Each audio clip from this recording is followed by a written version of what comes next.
tentang etik misalnya ya. Ini juga bisa menjadi poin yang bisa dijual kira-kira. Nah, oke. Ini adalah GRI Index untuk disclosure. Jadi setelah kita terapkan elemen-elemen dari ESG tadi, itu kita harus menerapkan secara sistematik. Jadi ada sistemnya, ada manajemen sistemnya, ada involvement dari semua stakeholder internal.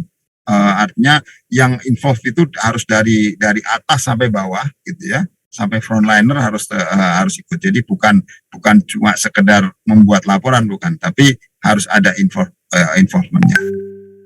Banyak yang kadang-kadang ada praktek yang dilakukan hanya melakukan reporting. Nah itu biasanya kalau sudah kelihatan nanti disebut greenwashing gitu, biasanya gitu.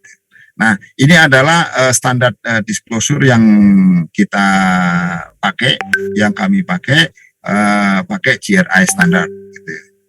Standarnya banyak, ada SASB, ada yang lain-lain, ada disclosure melalui misalnya melalui CDP gitu, itu ada.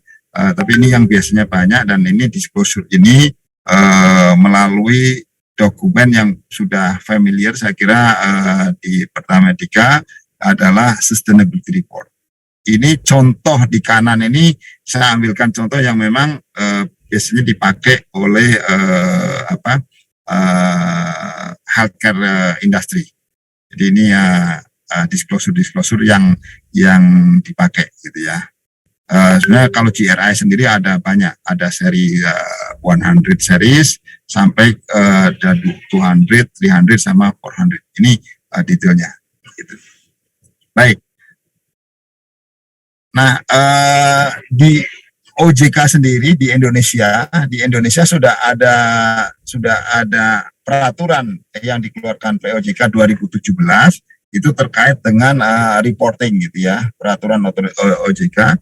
Nah, ini biasanya yang diminta terkait dengan sustainable performance, ada di sebelah kanan, ada dari environmental performance, economic performance sampai lain-lainnya gitu. Jadi sudah ada standar-standar baik nasional maupun internasional terkait dengan disclosure. Gitu. Oke, bagaimana dengan rating? Nah, setelah disclosure ini biasanya raters itu akan mengakses informasi apa saja terkait dengan perusahaan itu melalui informasi yang didisclose baik secara publik maupun melalui channel yang benar gitu ya. Nah, biasanya yang banyak diakses adalah laporan tahunan maupun sustainability report gitu.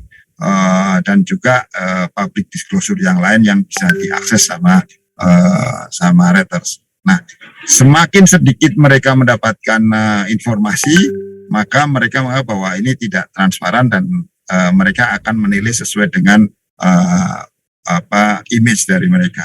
Ada satu hal yang biasanya itu cukup merugikan bagi industri adalah kita tidak mendisklose, tapi pada saat ada kontroversi muncul di koran dan itu diambil sebagai kontroversi yang menurunkan dari ESG ratingnya. Ini adalah indikator rating yang dari Sustainalytics. Kalau tadi saya sebutkan di depan itu yang dari MSCI, di Sustainalytics itu ada 11 material ESG issues yang terdiri dari 54 ESG indicators dan totalnya ada 225 indicators. Ini tentu tidak semua applicable, nantinya disesuaikan dengan tipe industrinya, gitu ya. Jadi tapi secara umum bahwa apa yang mereka nilai untuk Sustainalytics dan juga raters yang lain, ada 4 tipe sub indikator yang mereka selalu lihat. Pertama adalah policy-nya. Policy itu termasuk bagaimana kita menjalankan sistem untuk mengelola ESG ini, terus programnya seperti apa, apakah ada programnya, baru diukur pengukuran dalam bentuk matriks. Jadi diukur performance-nya dalam matriks, dan matriks itu nanti baik policy, program, dan matriks tadi itu dipublikasikan secara terbuka ke stakeholders. Jadi poinnya itu. Ini adalah dari sisi environmentalnya, dari sisi sosialnya. Di sosial ada sampai freedom association, discrimination policy, diversity, sampai ke collective bargaining agreement dan lain sebagainya. Ini di sosial. Di governance itu bribery corruption, whistleblowing system, global compact signatory, sampai ke governance. Jadi ini adalah rating indicators yang kriteria rating indicators dari Sustainalytics. Nah, bagaimana di Pertamina? Nih, di Pertamina kami pada saat mendevelop ESG itu kami mulai dengan mendiagnostik apa sih existingnya gitu ya, dan kami melakukan benchmark terhadap praktek-praktek peers kami gitu ya. Dibentuklah task force ESG di Pertamina waktu itu, dan di kick off dengan ada ESG traction. Kita mengumpulkan semua data, kita lakukan FGD internal survei sampai ke kita mendiagnostik mengeluarkan diagnostic report tentang ESG dan juga ESG financing. Jadi financing ESG ini juga dilihat gitu ya, karena ujung-ujungnya sebenarnya ke sana nantinya. Baru kita buat konsep bagaimana mendevelop proses developmentnya. Diagnostik itu kami lakukan di 2020, baru di Q2 sampai Q3 2021 selama 6 bulan kami lakukan development. Nah, developmentnya ini kita lakukan ESG strategi dan roadmap mendevelop itu. Terus operating modelnya seperti apa, ESG related policies-nya, sama kita mengeluarkan flagship inisiatif. Apa saja sih yang karena inisiatif kan banyak ya berhubungan dengan ESG ini. Nah, inisiatifnya apa? Ini masing-masing nanti bisa dilihat mana yang paling material dan kita kuatnya di mana, itu bisa dilakukan. Terus mengembangkan ESG financing framework, dan memperkuat komunikasi di internal gitu ya. Baru setelah itu kita lakukan cascade down ke seluruh subholding dan business unit.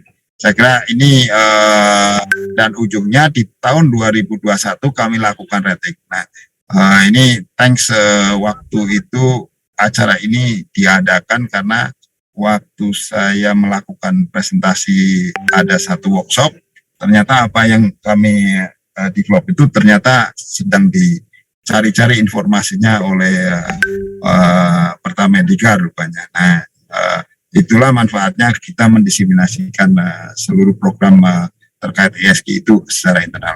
Baru setelah itu di ESG rating 2021 kita lanjutkan dengan deployment-nya gitu, baik dari segi policy, program, performance, dan publication-nya. Jadi ini proses bagaimana mengimplementasikan ESG di Pertamina. Baik, Bapak Ibu sekalian, mungkin saya akan coba putarkan video summary-nya terkait dengan ESG biar nggak bosen. Atau nanti kalau setelah video ini kalau ada bertanya, silakan Bu Ade, atau mau nunggu setelah selesai juga bisa. Atau kalau ada yang nggak jelas bisa langsung raise hand, tapi mohon Bu Ade bisa sampaikan ya, karena saya nggak lihat ininya, nggak lihat siapa yang raise hand. Oke. Saat ini dunia menghadapi satu tantangan besar, yaitu perubahan iklim. Sebuah kondisi yang berdampak besar terhadap lingkungan dan ekosistem bumi. Meningkatnya suhu bumi, curah hujan yang tidak menentu, serta semakin meningkatnya tinggi permukaan laut. Hal ini mendorong kesadaran dan kepedulian berbagai organisasi nasional dan internasional terhadap pembangunan berkelanjutan untuk melindungi bumi tempat kita berpijak. Pertamina sebagai perusahaan energi global sangat peduli dan berperan aktif dalam mewujudkan keberlanjutan untuk menciptakan dunia yang lebih baik. Bagaimana caranya? Pertamina menerapkan strategi dan program di bidang environmental, social, and governance atau ESG. ESG adalah 3 faktor penting yang saat ini banyak digunakan untuk mengukur tingkat keberlanjutan perusahaan. PBB telah mencanangkan 17 Sustainable Development Goals atau SDG sebagai tujuan dari implementasi ESG untuk mengatasi tantangan di dunia dengan mendorong pembangunan berkelanjutan.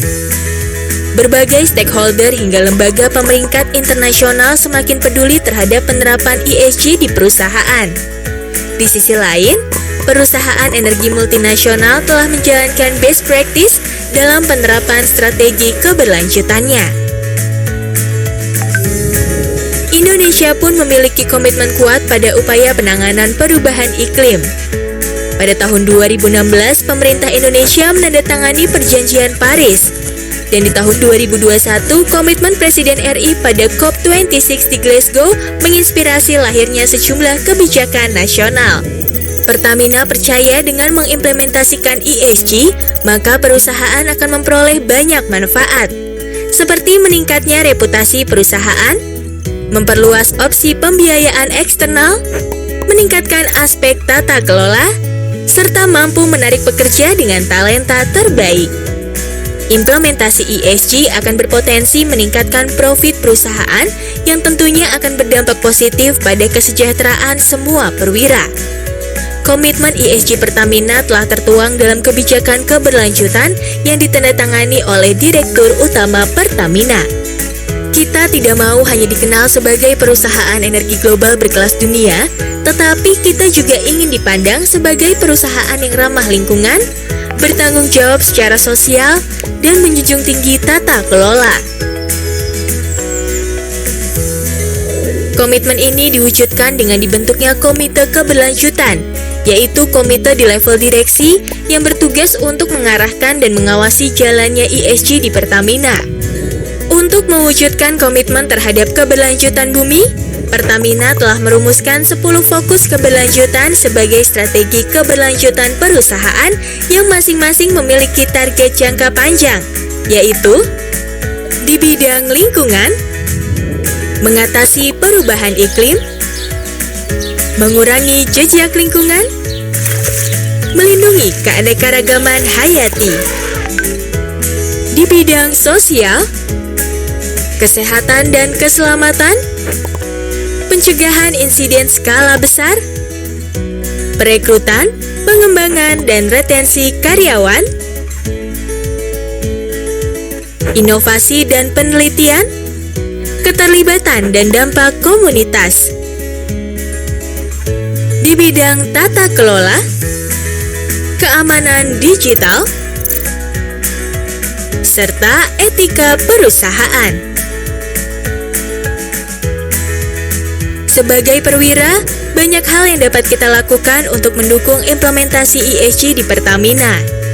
Secara pribadi, kita bisa menerapkan pola hidup ramah lingkungan atau 3R dan menghemat penggunaan sumber daya di kehidupan sehari-hari. Sedangkan di lingkungan perusahaan, kita bisa mendorong praktik bisnis yang lebih hijau, menggali inovasi yang berorientasi pada people and planet, serta terlibat aktif dalam setiap kegiatan berbasis ESG di Pertamina. Inilah komitmen Pertamina dalam mencapai masa depan yang berkelanjutan untuk dunia yang lebih baik. Bersama, kita perkuat energi keberlanjutan. Pertamina, energizing you.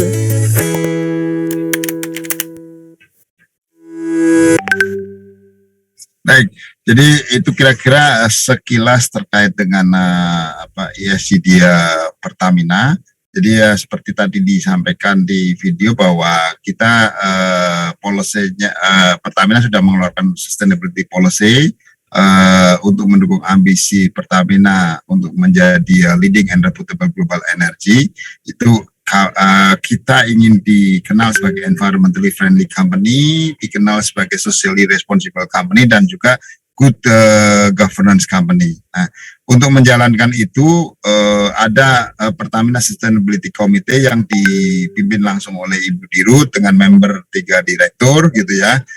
Dan untuk menerapkan ini Pertamina mengacu standar-standar guiding principles yang ada di best practice yang ada di dunia gitu, baik dari UN, dari DCFID, dari asosiasi dan lain sebagainya, dan juga berpartisipasi di dalam international initiative. Jadi Pertamina misalnya join dalam UN Global Compact gitu ya.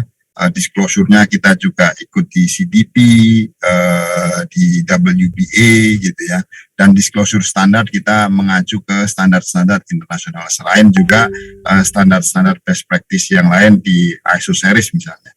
Nah, thanks untuk penerapan ini, Pertamina pada saat sebelum dilakukan project ESG project itu, saat itu rating Pertamina oleh Sustainalytics di rating dengan angka 42,1. Nah, angka itu adalah representing severe risk gitu ya. Jadi tingkat resiko yang paling parah itu secara ESG. Nah, setelah dilakukan project itu, kita bisa mencapai per September 2021 setelah 6 bulan project, itu kita bisa meningkatkan ESG risk ratingnya menjadi 28,1, yaitu di medium risk. Ini loncat 2 tangga kira-kira. Jadi ini luar biasa pencapaian di Pertamina saat itu, dan angka 28,1 rating oleh Sustainalytics ini adalah equal dengan energy company yang European based. Dan saat ini kita secara KPI ditetapkan untuk mencapai 28,0 tahun ini, untuk menurunkan 0,1, dan alhamdulillah saat ini rating Pertamina ada di 27,9. Mudah-mudahan rating ini tidak berubah karena kalau ada kontroversis itu akan mereka akan update rating itu secara simultan. Jadi mudah-mudahan tidak berubah sampai akhir tahun. Itu secara rating. Nah, ini adalah sustainability policy yang tadi disampaikan. Banyak komitmen-komitmen yang ingin dicapai di Pertamina, baik dari sisi environment, dari sisi sosial, dan juga governance-nya. Di sini disebutkan, saya tidak akan bacakan satu persatu, nanti mungkin bisa dilihat langsung karena Pertamina Sustainability Policy ini bisa diakses di internetnya Pertamina langsung gitu ya, karena ini publish. Oke. Nah, di HSSE sejalan dengan tadi Sustainability Policy, HSSE memfokuskan lagi, lebih mempertajam dari policy tadi dalam bentuk HSSE Policy dengan 8 komitmen, dan ada 6 goals yang ingin dicapai. Nah, goalsnya ya tadi kembali dari sisi environmentnya ada 3, terus dari sisi dari sisi safety, baik occupational safety, dan juga terkait dengan proses safety, termasuk di dalamnya ada terkait dengan security. Gitu. Ini dipertajam dengan policy ini. Oke. Nah, ini adalah sustainability focus yang tadi disebut ada 10. Ini dasarnya dari penilaian materiality topik yang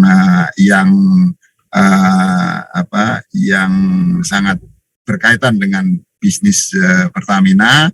Ada 10 poin yang kita menetapkan ini sebagai sustainability focus, dan dari sustainability focus itu kami menurunkan di level HSSE-nya ada menjadi 3 strategic HSSE issues dalam bentuk 1 terkait dengan ESG sustainability khususnya yang environment, 2 controlling operational risk, dan juga yang ketiga adalah prevention of major accident. Dan semua ini tentu sejalan dengan SDGs yang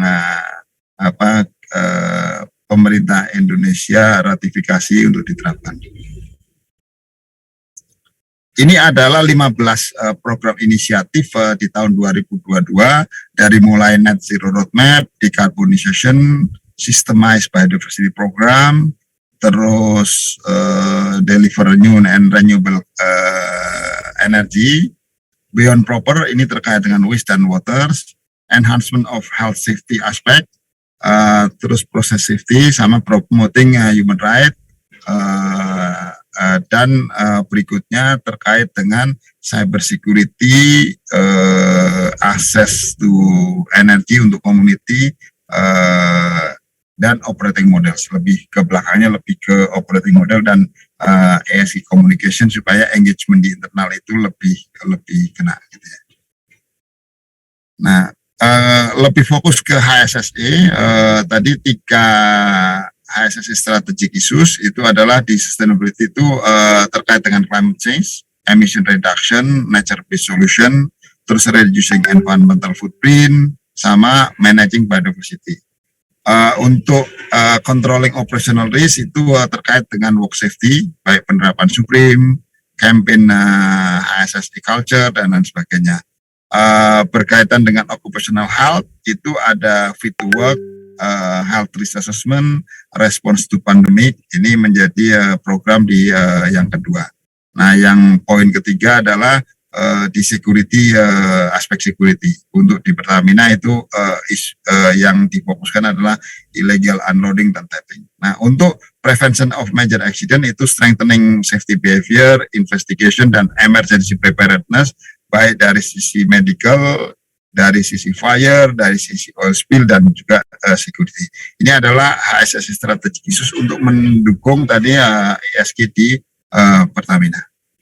Nah, saya coba memberikan contoh sedikit supaya konteksnya lebih masuk. Bagaimana ESG di healthcare industry. Saya coba ambilkan contoh mungkin di peers-nya gitu ya. Mohon maaf nanti kalau menyebut merek, tapi bukan untuk promosi, tapi ini adalah untuk memberikan contoh. Why not kalau seperti yang dulu kami lakukan juga melihat ke peers-peers yang ada gitu ya. Nah, saya kira ini dengan roadmap-nya Pertamedika IHC sangat kontekstual, karena dari roadmap yang ada di 2020 adalah untuk growth and expansion, terutama ada planning IPO, dan juga ada nanti pengembangan IHC Green Hospital ya, standardization. Ini saya kira sejalan semua dengan spirit untuk ESG. Saya yakin nanti kalau IPO juga akan banyak, mau nanti konfirmasinya pasti akan banyak yang nanya juga terkait dengan ESG juga gitu ya. Oke. Nah, ini contoh sustainability policy di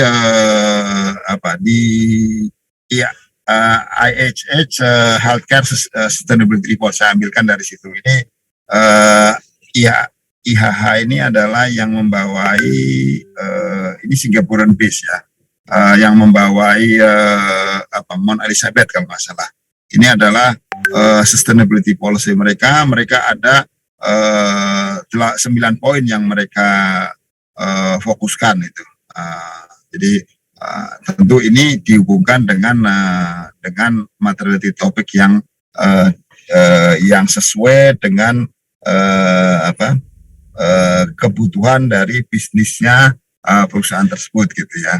Nah, di atas ini adalah model dari sustainability approach-nya, apa yang dilakukan, apa yang menjadi fokus untuk di IHH gitu ya. Ini cukup menarik modelnya, dan mereka juga hubungkan terhadap SDGs juga ini. Jadi ada 5 pilar ya, ada 5 pilar, yaitu pilar pertama adalah our passion gitu ya, terus our people, our organization, our environment, dan our community.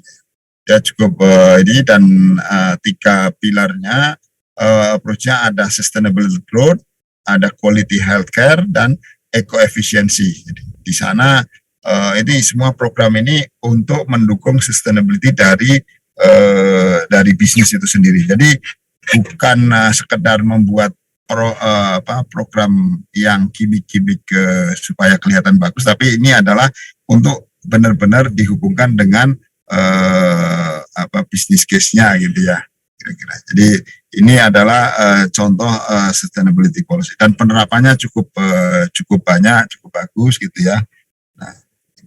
Nah, setelah diterapkan tentu program ini seperti tadi yang saya sampaikan, mulai dari policy ada programnya, untuk program itu harus dijalankan, terus nanti dimonitor, dan terakhir apa yang sudah dilakukan disclosure. Mereka melakukan disclosure sesuai dengan standar-standar yang ada, gitu ya.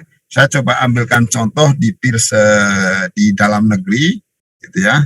Di dalam negeri ini general disclosure yang mereka lakukan, mereka ada melakukan generalnya, terus ekonomiknya bagaimana di sana, terus dari aspek health safety and environment-nya. Jadi banyak yang dilakukan, mereka mendisclose aspek materialsnya, bagaimana berhubungan dengan energi, bagaimana pengelolaan water effluent, bagaimana dengan waste, terus environmental compliance-nya bagaimana, permitting gitu ya, terkait dengan supplier environmental assessment, bagaimana employment, occupational health and safety, ada training and education untuk pekerja, bagaimana pengelolaan diversity dan equal opportunity-nya, ada nggak policy terkait dengan pekerja di bawah umur, gitu. Terus local community, ada supplier social assessment, sampai ke customer privacy. Ini contoh yang bisa ini. Nah, apa saja matriks yang mereka keluarkan? Ini misalnya matriks-matriks yang mereka keluarkan dari sisi limbah, apa saja yang ada dikeluarkan, dari mulai gaun pelindung, masker, sarung tangan, suntikan, kateter, sampai ke kemasan B3. Itu mereka monitor dan matriks-matriks itu mereka disclose gitu ya. Dan biasanya disclosure di dalam terkait ESG ini di dalam sustainability report itu biasanya series, at least 3 tahun biasanya, 3 tahun. Jadi dia series. Nah ini nanti ini kan terkait dengan material tadi itu, terkait dengan limbah, baik limbah yang B3 maupun non B3, berapa sih waste generation-nya dan intensity-nya. Ini biasanya mengukur intensity ini karena untuk memudahkan membandingkan antara satu unit dengan unit lain, supaya kalau angkanya absolut seperti yang baris pertama biasanya akan agak susah untuk membandingkan, karena kalau industri itu di rumah sakit misalnya semakin berkembang kan limbahnya semakin banyak. Itu semakin banyak bukan berarti semakin tidak bagus, bisa jadi semakin banyak itu kan semakin bagus karena industrinya berkembang gitu ya. Nah ya makanya ada di sistem disclosure namanya pakai intensitas, baik itu emisi, limbah padat, limbah cair, itu bisa pakai intensitas. Nah di case-nya rumah sakit itu biasanya pakai intensitas per pasien atau per hari rawat inap dan sebagainya. Ini contoh disclosure di rumah sakit. Begitu juga untuk konsumsi air. Nanti ada dia intensitas penggunaan airnya berapa. Jadi sehingga tahu ini naik atau turun itu bisa bukan dibandingkan dengan angka absolutnya. Gitu. Terus air yang dibuang lagi-lagi dilihat intensitasnya. Konsumsi energi juga demikian. Jadi ini contoh-contoh matriks yang didisclose. Saya ambil yang aspek environment-nya saja. Sudah ada matriks-matriks lain yang bisa didisclose. Artinya apa? Kalau kita untuk mendapatkan angka-angka ini bukan sesuatu yang sederhana dari sisi untuk policy, program dan monitoringnya. Ini memerlukan effort yang cukup banyak. Dan program-program bagaimana kita nanti misalnya melakukan waste reduction atau water efisiensi atau energy efisiensi. Ini ya yang dilakukan. Oke, ini monitoringnya terkait dengan emisi gas rumah kaca, baik gas rumah kaca untuk skop 1, skop 2 sampai ke skop 3. Bahkan ini sudah melakukan monitoring dari sisi skop 3. Gitu. Ini nanti kalau terkait skop 1, skop 2, skop 3 kita bisa diskusi lebih detail. Saya kira ini agak teknis. Nah, bagaimana di Indonesia? Tadi saya sebutkan ada POJK. Nah, di Indonesia ada tadi indeks ESG leaders gitu ya. Nah, indeks ESG leaders ini dia mengacu ke rating ESG dari Sustainalytics. Makanya ini Sustainalytics ini merupakan ESG raters yang cukup prominent lah kira-kira ya, ininya metodologinya bagaimana, mudah-mudahan nanti ini bisa menjadi acuan karena untuk masuk ke sini juga tidak mudah. Oke. Nah, ini peersnya dari Pertamedica itu saat ini ada Hermina itu punya ESG risk rating 32, dia ada di high, di level high. Sementara di mitra keluarga itu mereka punya ESG rating di 26,1, ada di medium. Jadi ini biasanya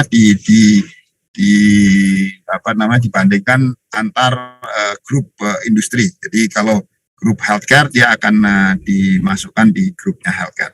Misalnya seperti rankingnya Hermina ini ada di 427 dari 599 industri grup yang di rating. Coba ini enak banget. Gitu. Nah, begitu juga di mitra keluarga. Iya. Ini tahu. Saya kira untuk mengkonklusi apa yang saya sampaikan, nanti kita bisa diskusi. Kalau ada ada pertanyaan dari apa yang saya jelaskan.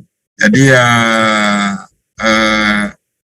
kalau berbicara ESG ini adalah kita tidak hanya ngomongin environment, karena kebetulan kata-kata di depannya itu E-nya itu environment gitu ya, seolah-olah hanya environment, tapi sebetulnya mencakup juga health, safety, security, social aspek, dan juga tidak kalah penting juga ada aspek governance-nya juga gitu ya.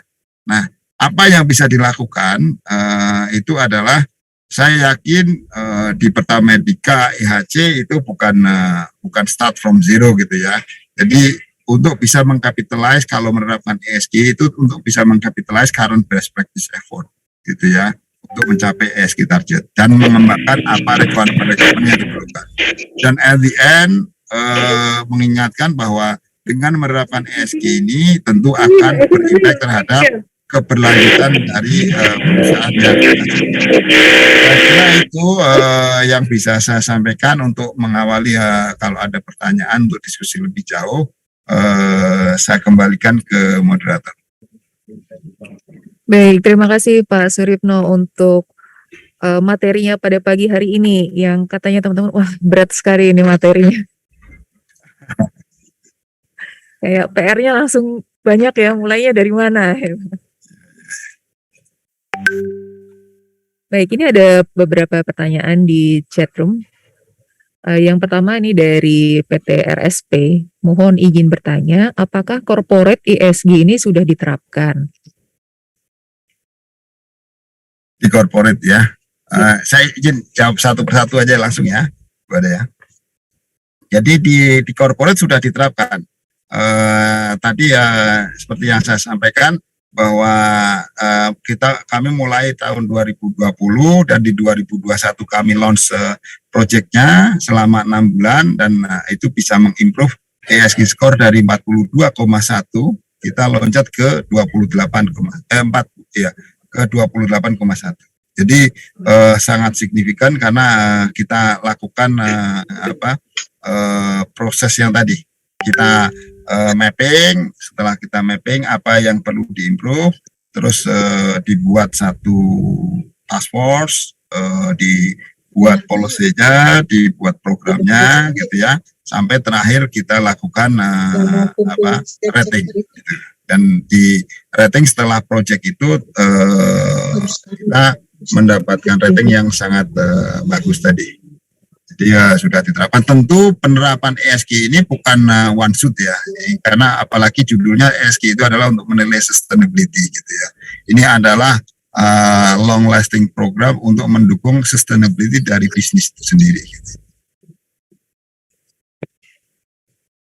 Semoga menjawab.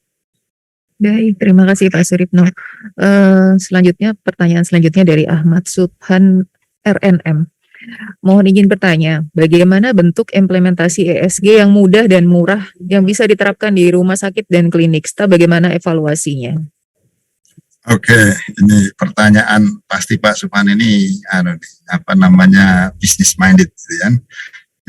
Untuk mencari yang mudah, murah, nanti profitnya gede gitu kan kira-kira gitu ya. Ini memang perlu upaya bersama untuk mendefine dengan benar apa yang memang dibutuhkan oleh rumah sakit gitu ya. Jadi mulainya stepnya tadi kita harus identifikasi dulu apa sih yang dipunyai saat ini, terus apa yang seharusnya di-develop gitu. Jadi dua itu nanti kita bandingkan. Nah, saat ini sebenarnya ekspektasi dari stakeholders itu apa gitu. Jadi paling gampang sebenarnya saya tadi makanya saya kasih contoh-contoh yang praktis, saya kasih contoh gitu tuh supaya memudahkan aja. Pakai prinsipnya ATM, Pak Suhan. Amati, tiru, modifikasi. Itu saja sebenarnya, pakai itu saja cukup sebenarnya cukup efektif juga sebenarnya. Nah, yang susah adalah bagaimana melibatkan semua stakeholders di internal untuk sama-sama berpikir di arah yang sama gitu. Makanya ini harus ada komitmen dari top management dulu bahwa kita akan ke sana, nanti baru diturunkan. Technically nggak susah sebetulnya, tidak susah. Kami bersedia nanti kalau dari Pertamedika untuk mengembangkan, kita bisa diskusi lebih detail lagi dengan tim lebih teknis gitu ya. Untuk pengembangan ini kita akan support. Nah, memang salah satu misi kami adalah kami mensupport ke seluruh subholding dan anak perusahaan di Pertamina. Oke, jadi tadi yang utama adalah komitmen dari top manajemen ya Pak Suripno, kemudian mendefine apa tujuannya. Ya. Nah, kemudian tadi ada tentang pertama tadi dilakukan diagnostik, kemudian development, lalu deploy tadi ya Pak ya, untuk pengembangan ESG. Nah Pak, untuk diagnostik ini sendiri, apakah ada toolsnya? Artinya bagaimana Pertamedika menilai dirinya sendiri ini, kita ESG-nya sekarang ada di posisi yang mana? Gitu. Saudara gini, kita bisa engage dengan raters untuk istilahnya gini, rating itu ada dua. Mostly rating ESG adalah unsolicited. Jadi secara tidak sukarela kita akan di-rating. Kalau nanti Pertamedika IHC itu melakukan IPO, itu mau nggak mau akan di-rating. Apakah kita disclose informasi kita atau tidak, mereka akan rating. Dan nanti kalau informasinya terbatas ya mereka akan bilang, oh itu nggak ada, ini nggak ada gitu ya. Nah itu namanya unsolicited. Tapi kita juga bisa melakukan namanya solicited rating. Itu hanya beberapa yang bisa kita engage itu raters itu. Nah kita bisa melakukan solicited rating, engage dengan mereka untuk mengetahui kita ada di mana. Terus terang rating ESG seperti yang saya sampaikan tadi adalah tidak seperti protokol audit yang umumnya ya. Kita ada di mana, karena mereka biasanya rada tertutup itu untuk melakukan rumus-rumusnya gitu ya. Tapi sebenarnya kalau kita ikuti dari requirement-nya itu relatively tidak terlalu sulit menurut saya sih. Terbukti bahwa Pertamina begitu kita ikuti framework-nya, cara berpikirnya, dan kita perbaiki framework di internal, komunikasi bentuknya itu bisa bahkan more than we expect ya. Jadi langsung ratingnya bisa loncat 2 step, itu kan luar biasa ya, dalam waktu 6 bulan gitu ya. Nah ini bisa jadi pembelajaran.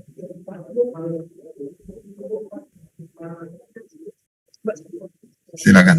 Baik Pak. Artinya tadi kalau informasi yang seperti yang Bapak sampaikan tadi, kalau yang perusahaan-perusahaan yang sudah punya rating ESG tadi, informasinya itu bisa kita cari di internet gitu ya Pak ya? Bisa. Ibu bisa masuk aja ke Sustainalytics gitu ya.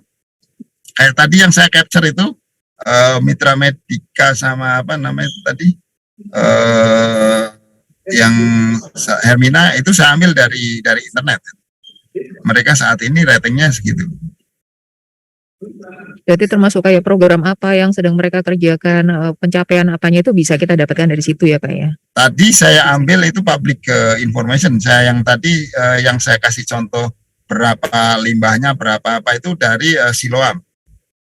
Jadi the more transparan itu yang lebih diapresiasi oleh investor. Saya punya juga data yang lain yang saya tadi cuma ambilkan satu yang contoh saja supaya memberikan ide bahwa orang lain sudah mendisklose data demikian. Jadi banyak yang harus dilakukan terus terang kalau ininya. Salah satu yang harus diyakinkan juga pada saat monitoring adalah meyakinkan bahwa data yang kita kumpulkan adalah kredibel.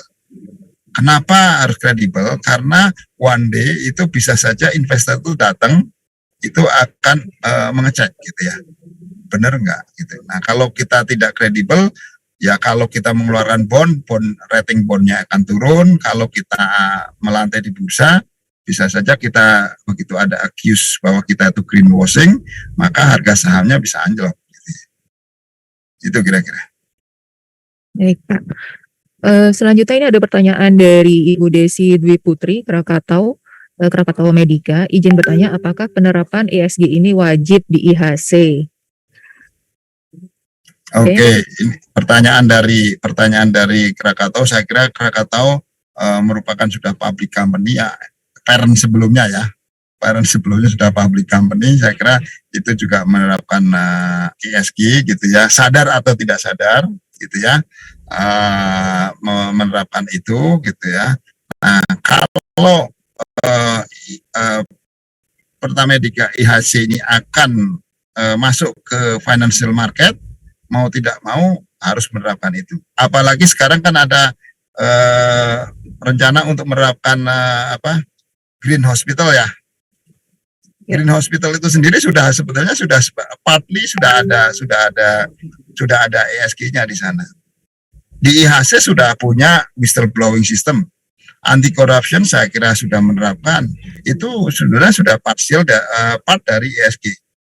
Saya yakin di IHC juga sudah menerapkan anti discrimination gitu ya, equal opportunity untuk semua pekerja. Itu ESG. Jadi ESG itu bukan something yang, makanya tadi yang poin yang kedua saya adalah saya yakin sudah punya banyak poin positif yang dipunyai IHC untuk dicapitalize untuk program ESG tadi gitu. Itu kira-kira.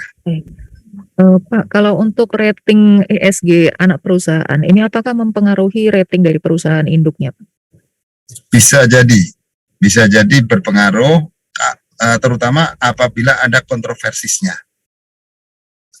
Gitu. Jadi biasanya yang paling ini adalah kontroversis.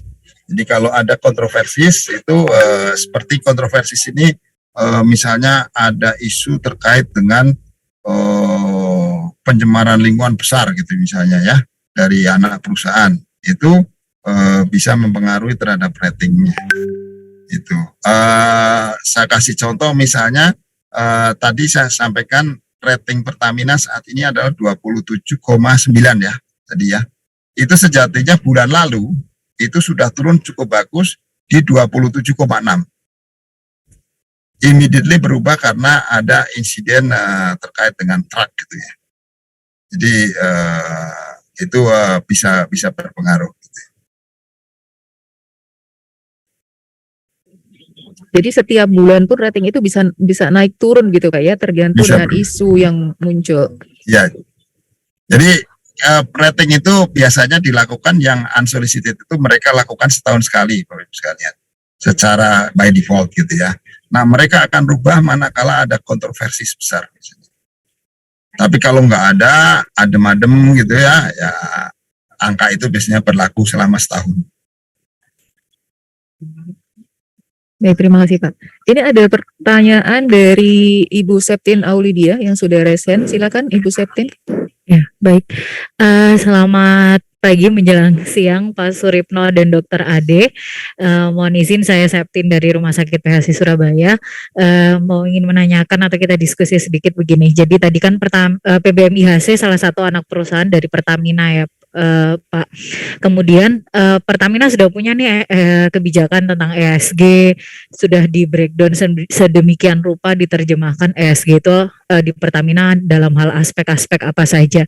Nah, IHC di sini IHC jika ingin menerapkan ESG di grup IHC di PBM IHC grup dan anak perusahaan, apakah bisa menerjemahkan itu ke dalam bentuk lain atau langsung menduplikasi apa yang sudah diterapkan di Pertamina itu bisa langsung diduplikasi seperti itu atau bagaimana sebaiknya Pak agar ESG ini juga bisa diterapkan di seluruh PBM IHC Group, karena kan kalau melihat tadi isinya yang dipaparkan oleh Bapak yang ada di Pertamina itu kan juga baik sebenarnya untuk diterapkan di PBM IHC Group, bukan kita bicara tentang nanti jangka panjangnya bahwa ini akan ke market mana, tapi kita bicara untuk implementasi di internal saja, dampaknya di internal bagi suatu perusahaan menurut saya itu juga baik karena sistem manajemen satu dan lainnya saling terintegrasi sehingga bisa meningkatkan mutu dan kualitas perusahaan. Walaupun kita bergerak di bidang healthcare, Pertamina di bidang oil and gas, satu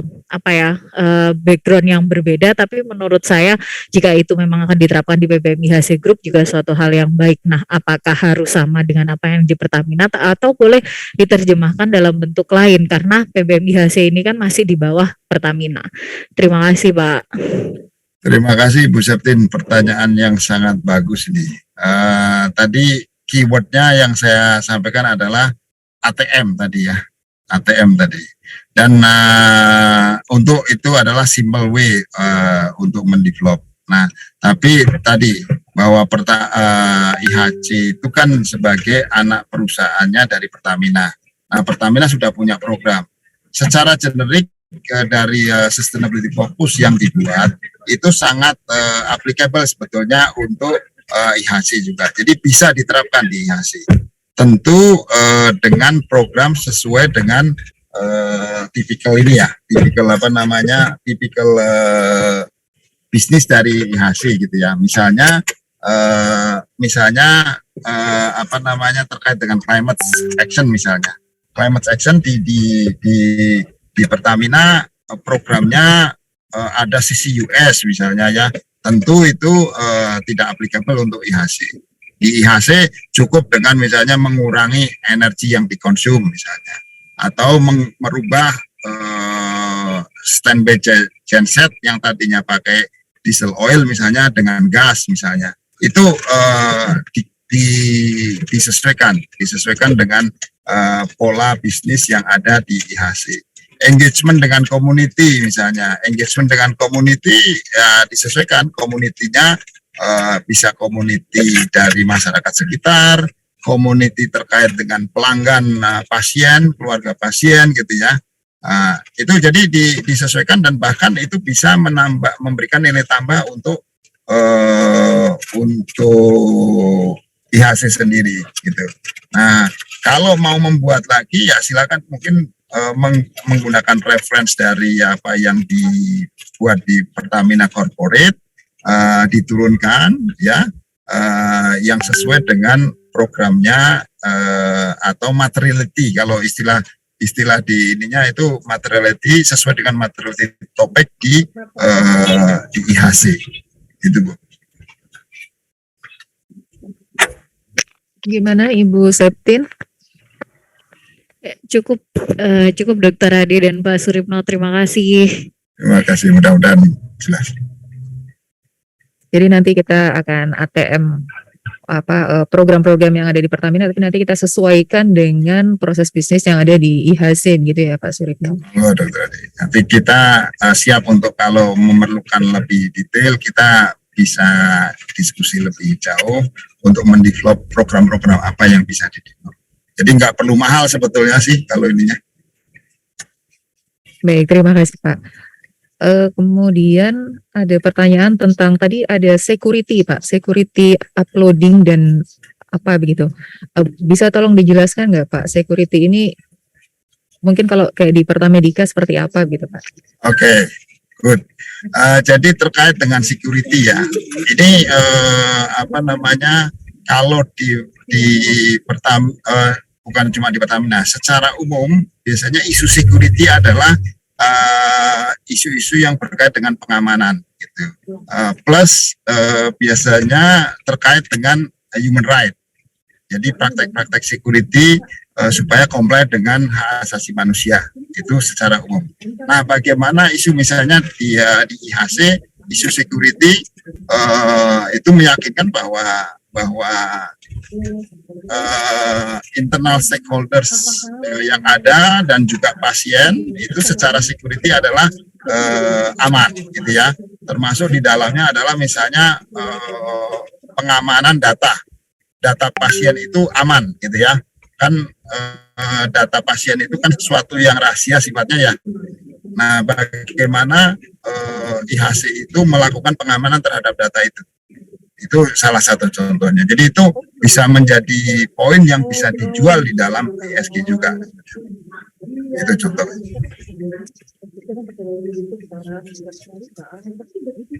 Menjawab ya, Dr. Ade? Ya, betul Pak. Security data pasien.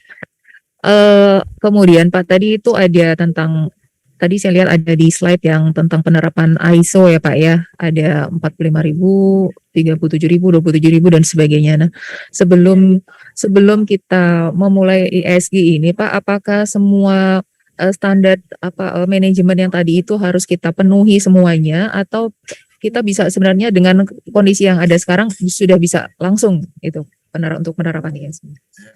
Tidak harus. Jadi gini, ESG ini kan bukan seperti mungkin kalau rumah sakit juga ada yang ikut proper ya. Saya tahu IHC juga ikut proper ya. Ada beberapa yang gitu ya. Nah, kalau proper itu relatif preskriptif gitu ya, preskriptif. Jadi apa yang harus dijalankan ini pencapaiannya ini. Nah, kalau ESG itu sifatnya itu lebih mengencourage bahwa sistem itu di-develop sehingga nanti ada continuous improvement, bukan preskriptif harus menjalankan ini, bukan seperti itu. Tapi kita menjalankan misalnya katakanlah tadi monitoring GHG misalnya. Oh, kita tahun ini kita belum bisa mendisclose data monitoring GHG, tapi tahun depan kita tahun ini sedang menjalankan program itu sehingga tahun depan kita akan disclose. Itu fine, sepanjang ada komitmen continuous improvement gitu. Tapi jangan lupa tahun depan akan ditagih itu sama stakeholder. Jadi jangan sekali-kali kita janji habis itu kita nggak jalani. Ada kasus yang cukup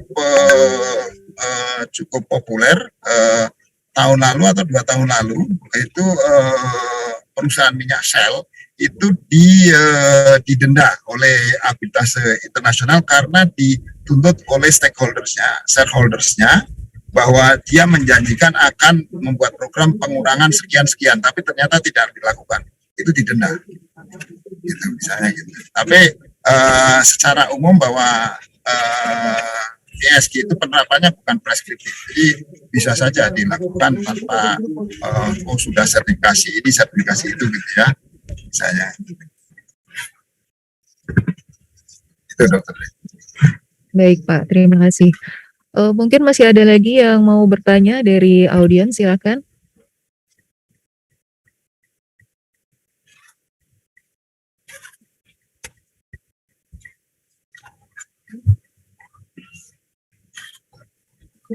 Baik, kelihatannya sudah tidak ada lagi pertanyaan. Ini antara sudah jelas atau oke, nanti saya sambil jalan, mungkin nanti kita akan sambil bertanya gitu ya Pak Suripno ya, karena tadi dibuka kesempatan untuk kita berkonsultasi kepada Pak Suripno dan tim. Siap, kita siap untuk mensupport. By the way, kalau boleh tahu sekarang konteksnya di isu ESG di IHC bagaimana sih? Apakah planning sudah banyak yang menanyakan terkait dengan ESG ini dari calon investor atau apa gitu? Bagaimana? Ya, kami sebenarnya tidak tahu apakah itu ESG atau bukan, tapi memang kemarin sempat ada semacam checklist begitu ya Pak Suripno yang diberikan kepada kami. Kemudian pas kemarin kita ketemu di di workshop itu kok kayaknya checklistnya sama ya dengan yang dikasih kemarin. Oh, ini ternyata ESG gitu.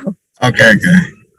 Sehingga ini seharusnya kita dapat pemahaman yang lebih tentang ESG supaya pada saat nanti kalau ada pertanyaan seperti itu lagi atau ya jangan ditunggu bertanya gitu ya Pak ya. Kita harus siap ini kalau misalnya nanti ada investor dari luar yang bertanya tentang hal itu, oh kita sudah siapkan seperti ini. Sehingga kami merasa perlu untuk Bapak memberikan sharing session kepada kita dan termasuk juga seluruh AP terkait dengan apa itu ESG gitu Pak. Mudah-mudahan hari ini bermanfaat ya, bukan malah nambah bingung atau malah berat sekali ya ESG gitu ya. Mungkin sebenarnya kalau kita kumpulkan evidence-nya Pak tadi kayaknya mungkin masih berceceran di mana-mana, tapi sebenarnya kalau dikumpulkan sebenarnya mungkin ada ya Pak ya. Kita tadi Pak Suryono bilang karena ini bukan checklist yang udah dituntun gitu, tapi lebih ke continuous improvement ya Pak. Betul, betul. Baik, Ya, saya kira itu pengalaman yang sama di event di holding juga saat itu. Terus terang saya membantu di holding pada saat berbicara itu istilahnya pemahaman itu juga bingung semua gitu pada saat itu gitu ya. Ini gimana, ini bagaimana gitu. Kita sebenarnya udah punya banyak gitu. tinggal kita susun frameworknya saja, nggak masalah. Nah, tentu ada yang belum ya, itu kita improve lagi. Seperti kalau di Pertamina sekarang yang sedang kita kerjakan besar adalah terkait dengan roadmap net zero. Karena ada komitmen di pemerintah itu untuk melakukan net zero emission di 2060 or earlier gitu. Nah, itu Pertamina sedang bukan cuma sekedar ngomong bahwa oke, kita akan komit terhadap net zero emission di 2060 or earlier, bukan cuma itu, tapi kita harus menyiapkan juga roadmap-nya gitu kira-kira gitu. Bukan cuma sekedar statement-statement yang sifatnya politis saja gitu, enggak.